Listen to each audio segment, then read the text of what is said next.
जय हिंद साथियों, मैं अपने इस वीडियो में आपका पुनः स्वागत करता हूं। दोस्तों, आज हम लोग बात करेंगे पर्यावरण के बारे में। तो पर्यावरण का बेसिकली आज है ये हमारा बेसिक वीडियो होगा। इसमें पर्यावरण के बारे में हम बेसिक जानकारियाँ और भी जो इससे संबंधित प्रश्न बनते हैं उनके बारे में हम लोग समझेंगे। तो अगर मैं बता दूं, ये बेसिकली वीडियो किन के लिए है। अगर आप किसी भी बोर्ड एग्ज़ाम की तैयारी कर रहे हैं, अगर आप कक्षा 9 या 10 में हैं तो आपके लिए काफ़ी हेल्पफुल होने वाला है। साथ ही साथ आप किसी भी कॉम्पिटिटिव एग्ज़ाम की तैयारी कर रहे हैं, सामान्यतः लगभग अब हर कॉम्पिटिटिव एग्ज़ाम में इन्वायरमेंट यानी पर्यावरण से प्रश्न ज़रूर पूछे जाते हैं। तो बेसिकली जो आपके रेलवे की वैकेंसीज़ आई हैं, चाहे वो एएलपी हो, टेक्नीशियन हो, आरपीएफ हो, एनटीपीसी ग्रुप डी, किसी भी तरह की वैकेंसीज़ हो, तो बेसिकली उसके लिहाज से ये वीडियो बनाया जा रहा है। तो आइए इसको स्टार्ट करेंगे। पहले हम बात करेंगे पर्यावरण के बेसिक बारे में। तो पर्यावरण जो शब्द है बेसिकली दो शब्दों से बना है, परिधन आवरण। तो पर्यावरण जो है वो परिधन आवरण शब्द से बना, जिसका अर्थ की बात करें तो जिसका अर्थ होता है परिवृत्ति आवरण। अंग्रेजी में इसको बोलते हैं सराउंडिंग कवर। अर्थात इसके ऊपर परिभाषा में कहना चाहें तो आप कह सकते हैं किसी जीव के चारों ओर उपस्थित वह क्षेत्र या वह भाग जो जीव को क्या करता है, प्रत्यक्ष यानी डायरेक्टली या इनडायरेक्टली रूप से उसे इफेक्ट डालता है, अर्थात प्रभावित करता है, तो उसे को हम लोग पर्यावरण कहते हैं। तो किसी जीव के चारों ओर उपस्थित वह क्षेत्र या वह भाग जो उसे क्या करता है, प्रत्यक्ष या अप्रत्यक्ष रूप से उसे प्रभावित करता है, उसे हम लोग पर्यावरण कहते हैं। पर्यावरण में बेसिकली दो घटक होते हैं, अर्थात पर्यावरण के अंदर दो हिस्से होते हैं। एक होता है जैविक घटक, एक होता है अजैविक घटक। जैविक घटक में जिसमें मतलब जीवन की क्रियाएं होती हैं, उन्हें वो जैविक घटक में आएंगे। जैसे आपके सूक्ष्म जीव हो गया, जंतु हो गया, पादप हो गया, तो ये सभी पर्यावरण के जैविक घटक में आते हैं।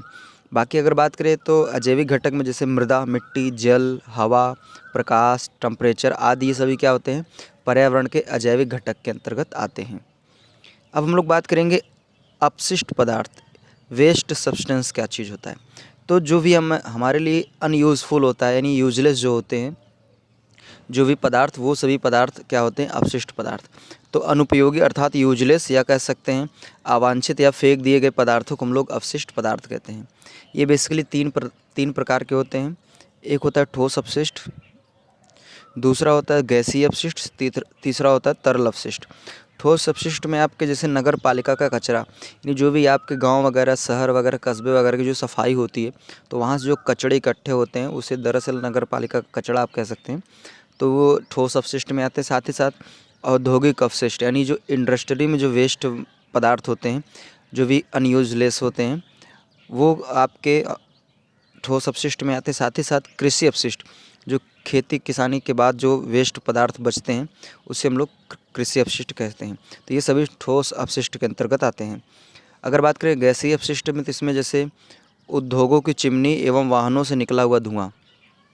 तो इंडस्ट्री की जो चिमनियाँ होती हैं उनमें जो धुआं निकलता है वो भी आपका गैसीय अपशिष्ट है। साथ ही साथ जो भी वाहन होते हैं उनमें से जो धुआं निकलता है वो भी आपका क्या है, गैसीय अपशिष्ट है। बात करें तरल अपशिष्ट की, तो इसमें आपका वाहित मल, यानी जो बहता हुआ गंदगी होती है, मल होता है, वो आपका तरल अपशिष्ट है। साथ ही साथ औद्योगिक रसायन यानी इंडस्ट्रियल केमिकल जो होते हैं, रंजक, ये सभी क्या होते हैं, आपके तरल अपशिष्ट में आते हैं। अगर बात करें कि जो ये अपशिष्ट होते हैं, इनको बेसिकली हम दो वर्गों में यानी दो श्रेणियों में इनको हम क्या कर सकते हैं, विभाजित कर सकते हैं। एक को हम लोग जैव निम्नीकृत पदार्थ और दूसरे को हम लोग अजैव निम्नीकृत पदार्थ कहते हैं। तो सबसे पहले आइए हम लोग बात करेंगे जैव निम्नीकृत पदार्थ क्या होते हैं। तो वे पदार्थ जो वातावरण में कुछ समय बाद, यानी ज़्यादा टाइम नहीं लेते हैं, कुछ ही समय में वो क्या करते हैं, अपने आप को नष्ट कर देते हैं, यानी नष्ट हो जाते हैं। तो ऐसे पदार्थ को हम लोग जैव निम्नीकृत पदार्थ कहते हैं। तो वे पदार्थ जो वातावरण में कुछ समय बाद स्वतः ही ऊष्मा के कारण या सूक्ष्म जीवों की क्रिया द्वारा नष्ट हो जाते हैं, अवघटित हो जाते हैं, उन्हें जैव निम्नीकृत पदार्थ कहते हैं। जैव निम्नीकृत जो पदार्थ होते हैं बेसिकली, इनको हम लोग क्या कर सकते हैं, जो इनके लिए कंपनियां भी होती हैं, इंडस्ट्री होती है, जो क्या करते हैं, इनको सड़ाने गलाने का काम करती हैं। ठीक है।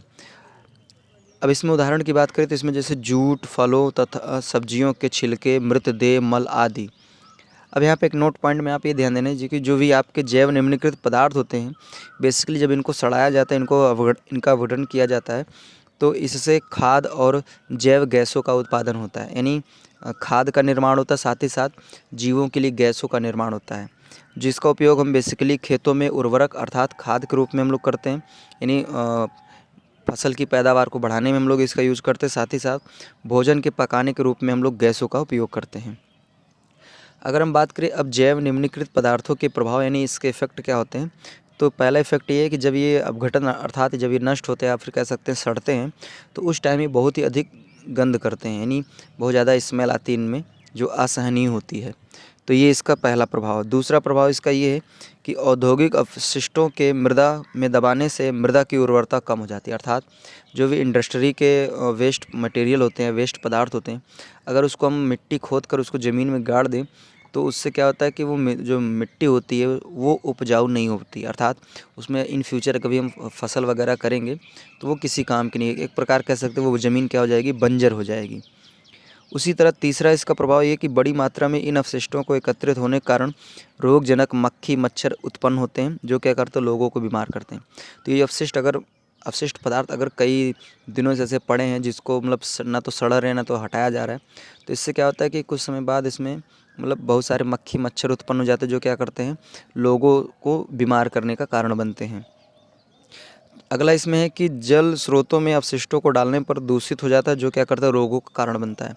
जाहिर सी बात है अगर हम दूषित जल करेंगे तो वही जल फिर क्या आएगा, हैंड पंप या फिर और मतलब कुएँ के माध्यम से हम लोग उसको बाहर निकालेंगे और उसको हम पिएंगे, तो फिर वो क्या होगा, इनडायरेक्टली वो हमें परेशान करेगा, हमें समस्या देगा।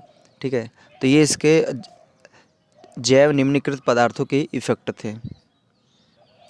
अब हम बात करेंगे अजैव निम्नीकृत पदार्थों की। इनमें ये आपको समझना है कि वे पदार्थ जो क्या करते हैं बहुत अधिक लंबे समय यानी काफ़ी लॉन्ग टाइम में क्या होते हैं वो नष्ट होते हैं, वो जल्दी नष्ट ही नहीं होते हैं। ऐसे पदार्थ को हम लोग कहते हैं अजैव निम्नीकृत पदार्थ कहते हैं।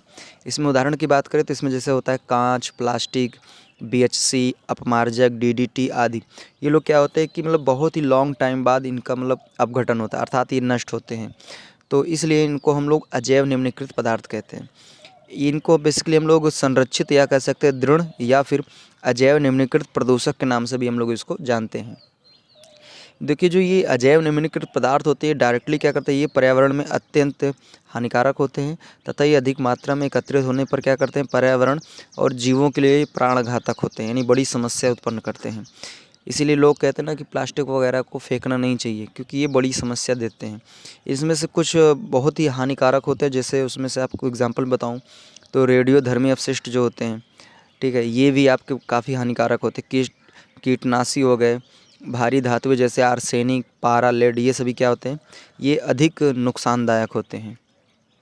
अगर हम बात करें कि अजैव निम्नीकृत पदार्थों के इफ़ेक्ट्स क्या होते हैं, तो इसमें ये होता है कि अगर कीटनाशकों के लंबे समय तक अपघटित ना होने के कारण अगर वो नष्ट नहीं होते हैं, तो इससे क्या होता है कि मृदा और वायु में आहार श्रृंखला में प्रवेश करके जीवों को भी क्या करते हैं नुकसान पहुंचाते हैं।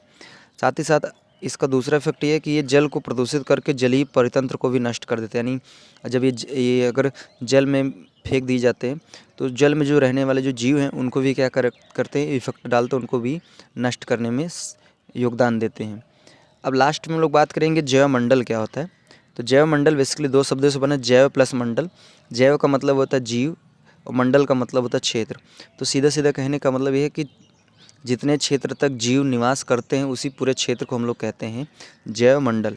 तो इसकी परिभाषा की बात करें तो जैव मंडल पृथ्वी का वह भाग या वह क्षेत्र है जहाँ सजीव यानी लिविंग बॉडी जो है वो क्या करती है, निवास करती है, उसे हम लोग कहते हैं जैव मंडल। इसमें बेसिकली आपके तीन लोग होते हैं जैव मंडल में। इसमें आपके स्थल मंडल होता है, जल मंडल होता है, वायुमंडल होता है। अर्थात कुछ जीव ऐसे होते हैं जो क्या होते हैं स्थल मंडल में होते हैं, कुछ जीव जल में यानी जल मंडल में होते हैं, कुछ क्या होते हैं वायु में, हवाओं में होते हैं। तो बेसिकली आपका जो जैव मंडल होता है उसमें तीन लोग होते हैं, स्थल मंडल, जल मंडल, वायुमंडल। इन तीनों को मिला के आपका जैव मंडल का निर्माण होता है। अगर हम बात करें कि जो जैव मंडल होता है ये अगर प्रायः बात करें जल से, तो जल की सतह से नीचे की ओर जाएंगे तो 6 किलोमीटर नीचे तक जीव निवास करते हैं। अगर बात करें कि वायु में यानी पृथ्वी तल से ऊपर की बात करें तो पृथ्वी तल ऊपर से 8 किलोमीटर हाइट तक जाएंगे तब वहाँ पे लिविंग बॉडी आप क्या करती है, निवास करती है। अर्थात सीधा सीधा कहने का मतलब ये है कि जो जैव मंडल होता है वो यानी पानी की तल से बात करें तो नीचे जाएंगे तो 6 किलोमीटर तक, और उससे ऊपर की बात करें यानी वायुमंडल में जाएंगे तो ऊपर 8 किलोमीटर तक क्या होता है कि जीव रहते हैं। अर्थात इतना एरिया तक आपका जैव मंडल होता है। तो अब हम लोग क्या करेंगे, इसमें जैसे आपका स्थल मंडल है, जल मंडल है, वायुमंडल है, तो इनका हम एक अलग अलग मतलब इनको क्रम बाई क्रम अलग अलग वीडियो बनाएंगे, जिसमें पूरा स्थल मंडल के बारे में कंप्लीट जानकारी, फिर पूरा जल मंडल के बारे में कंप्लीट जानकारी, ठीक है, फिर वायुमंडल के बारे में संपूर्ण कंप्लीट जानकारी अलग अलग, ठीक है। उसके बाद पर्यावरण में और भी चीज़ें जैसे पारितंत्र वगैरह है, खाद्य श्रृंखला वगैरह है, तो इनके बारे में हम लोग अलग अलग वीडियो में अच्छे तरीके से सब कुछ समझेंगे। तो आज की वीडियो में बस इतना ही। अब हमें दीजिए इजाज़त। इसी तरह मिलेंगे हम लोग अगली वीडियो में, तब तक के लिए जय हिंद, वंदे मातरम।